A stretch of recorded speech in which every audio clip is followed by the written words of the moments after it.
guys! Welcome back! It's a Sunday morning at ayan 5:54 ng umaga. Yes, napakaagang getaway nito. Isasama namin kayo sa Terra 28 Park sa may BGC. Libre lang doon, tapos tuwing Saturday and Sunday kasi nagsiset up sila doon ng kids play area. Tapos pwede ring mag-jogging at mag-enjoy sa iba't ibang recreational outdoor activities. Dito na tayo, tumawid lang tayo dyan sa pedestrian crossing yan. Tapos, meron din ditong parking area, ayan o, yung one parkade. Pwede kayo dyan kung gusto nyo ng mas malapit, kaso mas mahal yung parking space dyan, parking rent dyan. Kaya doon kami nag-park sa kabila kasi parang pag Saturday, 40 pesos lang yata siya. Tapos, ito na yung Terra 28. Ayan. Pero yung pinaka main entrance niya dun sa kabila. Dito kasi tayo galing sa Track 30S. Pero papakita ko sa inyo mamaya yung main entrance.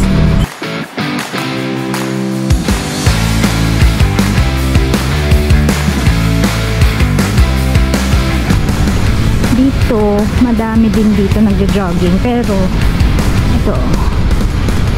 Pero mas holistic kasi yung lugar na to. Kasi dun banda, dun kami lagi sa area na yon. May open area kasi doon for badminton. May siso pa nga kaso nung last week, nung pumunta kami dito, ginagawa siya under repair. So hindi ko alam kung this week open na siya. Mamaya papakita ko sa inyo yun, ikutin natin. Tapos ito, may mga bike stand. Kung into biking kayo, pwede nyo rin iwan dyan yung bike nyo. Safe naman. Lagyan nyo lang ng padlock. Safe pero lagyan ng padlock. Ayan, tingnan nyo, ang dami nyo pwede activities na gawin dito. Bonding with family, tapos ito nga may nagbo-boxing pa dito. Tapos ito yung sinasabi ko sa main entrance. Ito yung kids play area. Yan, siniset up pa lang siya. During weekends, Saturday and Sunday, pakita ko sa inyo siniset upan yan, kaso wala pa ngayon kasi maaga pa. Siguro mga around 7. Yan. Mamaya papakita ko sa inyo. Ayun nire-ready pa lang nila yung mga mats. Mamaya kapag ka naka-ready na yan, babalikan ko kayo dyan. Ito na yung pinaka main entrance ng 28 Terra Park. Tapos ito na yung Terra 28. Ayan. Tara, pasok tayo. Hanapin natin yung mag-ama kasi nauna na sila dito Ayan diba? Nag-enjoy yung mga kids nyo dito. Ito yung sinasabi ko sa inyo na area para sa ito, pwede kayo dyan mag-badminton kasi dito may flat surface talaga dito, pang patintero saka pang piko. Pwede dyan wala naman tao, diba? Ito yan, pang patintero yan guys, diba? Tapos dito naman mag-piko. Diba? Try natin. Naalala ko ng bata pa.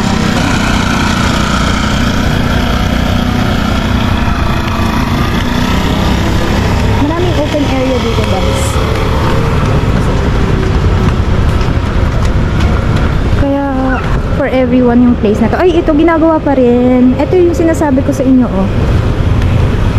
Ito yung mga siso. Kaso ginagawa pa rin siya. 2 weeks ago pa yata siya in-start na pero hanggang ngayon ginagawa pa rin siya. So yun, dito sa area na to, dito kami nagbabadminton minsan doon. Tapos doon ako minsan nag-jumping rope. Wait lang. Settle down muna tayo. Hang on. Nilabas ko lang yung mga jumping rope ko. Ayan. So yun yung jumping rope ko. Tapos hanap tayo ng spot. Jumping spot. Kung saan tayo mag-jump. Doon na lang sa dati. Doon kasi yung favorite spot ko kasi flat kasi yung ground dito. So less ang injury. Diba? So yun guys. So dito ko muna ipapatong yung mga jumping ropes ko. Yan. Pero lahat yung gamit na gamit ko. Ito kasi, iba't iba kung klase kasi yung mga jumping rope meron tayo mga beaded rope. Ay, nakalimutan ko yung soft beads ko. Ito kasi hard beads to. Itong hard beaded rope, maganda yan kapag nagagawa kayo ng mga tricks, mga mic release, mga releases. And makikita nyo, ayun tangos-tangos na siya. So, ganun na siya katagal sa akin kasi lagi ko nga ginagamit yan. Kaya, madaming siyang scratches. Ito naman yung isang klase ng rope, PVC yung material niya. Hindi kagaya ng isa beads, Ito naman is parang all around siya. Actually, lahat siya good for beginners. Pero, ito kasi is kapag yung nag-aaral ka pa lang, until matuto ka, until maging intermediate to advanced ka.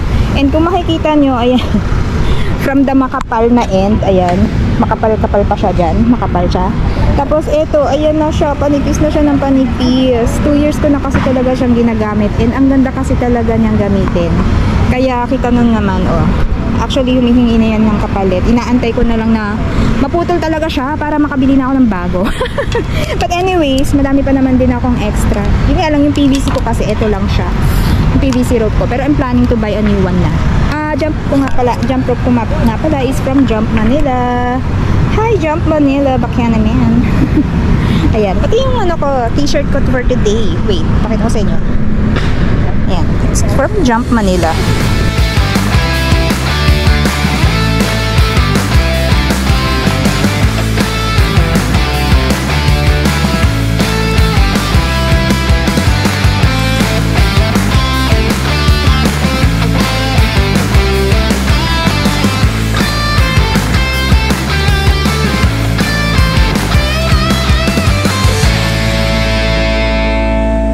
So yun guys, sarap magpapawis, grabe. So ito na yung aftermath ng ating pinag-jump rope-an. Isasama ko kayo sa dun, sa kids play area. Tara, ligpitin lang natin yung mga gamit. Ayan guys, so dito yung sinasabi ko sa inyo na dito rin kami nagbabadminton. Ayan, pero dun muna tayo sa ano, pakita ko muna sa inyo yung kids play area. So ito yung kabuuan ng Terra 28 Park. Yan, daming mga nag-scooter nga dun, mga bagets. Siyempre yung mga ano. Tapos yan, puntahan lang natin yung kids play area. So gaya ng sinabi ko kanina, pinakita ko wala pa siyang laman kanina ng pagdating natin kasi maaga pa. Pero ayan, ito na yan. Meron dito mga nag-scooter. Ang tawag dito? Kart, pedal kart, go-kart. Tapos eto na siya. Ay, hindi pa nakaset up yung iba. Anong hours na ba? 7:30. 7:30 na, hindi pa kompleto yung iba. Pero anyways, in a nutshell, ganito yung hitsura niya. Yan. May mga blocks dyan for kids. Tapos, dito, pwede kayong ano dito. Ito, limbo rock. Try nga natin mag-limbo rock. Wait. Hindi kaya guys. Wait lang. Hindi kaya guys. Wait lang. Pwede kayong mag-limbo rock. Ito medyo, ang baba naman pala kasi niya. Ayan o. Ito kasi medyo mataas-taas. Ayan. So, feeling ko dito kaya pa natin. Kaya pa ng tita nyo. Tapos ito yung mga ano. Ayan o. Mag-perform kayo ng mga patterns. Pwede ito sa mga bagets nyo. O, ayan. O, diba? Dali nyo yung mga bagets nyo dito one time. Oh. So yan, may mga tic-tac-toe pa nga, oh. O, diba? Pwede nyo yung gamitin. Doon, may mga blocks. Ito blocks din to, oh. Yan, oh. O, diba? O, tapos dito bowling. May bowling din dito. Pwede nyo gamitin yan. Dali nyo dito yung mga kids nyo, guys. Ayan. Kasi may hula hoop pa doon. May jumping rope. And ito, Play Street. Purpose ito ng McDonald's. Play Street. Tapos dito, minsan, dito rin kami nagbabadminton kasi malaki namang area to. Tapos makikita nyo, ayun o, may barricade. Barricade! May barricade kasi sinasara talaga nila to kapag weekends. So kung makikita nyo, doon tayo galing. Ayan. Diyan tayo kanina nagja-jumping rope. And ang dami nang pwedeng gawing activities ha. Yan, pwede kayo mag-badminton. Kahit saan dyan. Kasi open for public to guys. Libre guys. Free access dito. Kaya wag na kayong mahiya. Punta rin kayo dito. Every Sunday morning or afternoon pwede. Hanggang hapon nila to sinasara tuwing weekends. So yun lang naman guys. Tapos ayun oh, may mga pahingahan dyan. Sayang yung siso kasi nakasara. Parang ginagawa kasi siya. So yan.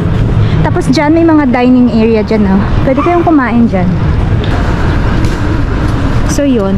Tanungin natin nga kung magkano yung go-kart. Kung magkano siya. Tanong natin. Hi Hi sir, pwede po magtanong, magkano po yung rent? 100 po per 10 minutes. 100 per 10 minutes. Okay. Nagdi-discount po kayo for PWD? Additional po, 5 minutes. Additional 5 minutes. Okay. Thank you. Sige, salamat. Ayun guys. Diba? Kung gusto nyo mag-go-kart, ayun no. Pedal. Sir, pedal go-kart po ba? Pedal no? Pedal. Okay. Pedal go-kart siya. Pa? Small and big. Same price lang po. Same price yung small and big. Ay, may small na. Parang dati wala itong small, no? Ito yung small. Tapos ito yung big. Ay, baligtad. Ito yung big. Ito yung small. Same price lang din siya, guys. Tapos ayun, no? Yun yung pinaka, ano nyo, track. Ito yung pinaka-track nyo.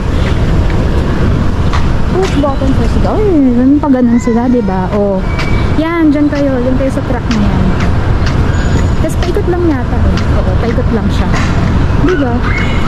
Pwede kayo dito. 100 for 10 minutes na kagad yun. I think it's worth it na for 100 pesos. Pwede na, diba? And kapag PWD, yung 100 ninyo is good for 15 minutes na. Diba? O yan, so dito nga yung likuan. So dito yung likuan. Dito, keep left. Oh, keep left. So yan, dito. Tapos yung kabilang end, ayun makikita nyo, sarado rin yun. Kaya safe na safe kayo dito, guys. Nung hinihintay natin. Mag-ano na tayo. Galaw-galaw na tayo. At isama natin yung mga kids. Hindi ba? Ito yung mga bonding moments natin with the family na hindi naman natin kinakailangan gumastos talaga. So yun. If you have time, maganda dalhin nyo sila sa mga gantong open space, open area. Magandang bonding nyo rin po. Healthy pa, diba? So, balik na tayo dito sa Terra 28 Park. And, ayaw na daw ni Kuya. Suko na daw siya, pero huwag sukuan ang life. Huwag tayong susuko sa life, guys. So, anyways, balik na tayo dun sa meeting place namin. By the way, guys, sa mga gumagamit ng Klook code ko for their travels, thank you very much po sa pag-support, and sana po na-enjoy nyo po yung mga trips nyo, and maraming salamat po talaga sa mga lahat na nag-subscribe na. Thank you very much po. Ingat po kayo and see you on the next one.